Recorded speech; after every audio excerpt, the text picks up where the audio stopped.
DJ Lokendra के बाकी सही गोरी के आँखी ऐसे सजे हो जैसे सिनेमा के झांकी।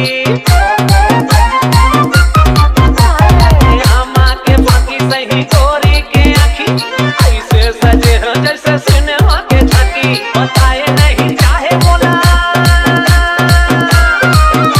बताए नहीं चाहे बोला हो के दीवानी रे। फौजी के सहेली कलिंदर कलिंदर, फौजी के सहेली कलिंदर की जानी। डीजे लोकेंद्र लोकेंद्र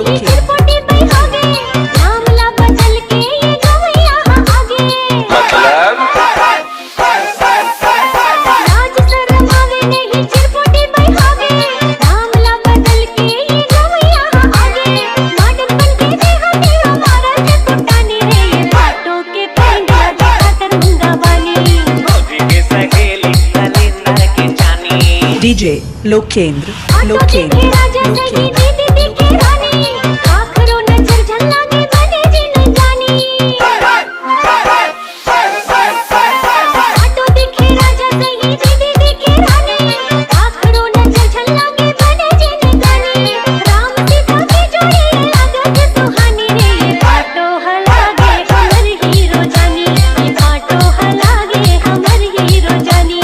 डीजे लोकेंद्र लोकेंद्र उठने है मोरी हसाली, किस्मत ले मिल गए मोला ऐसे घर वाली। क्या?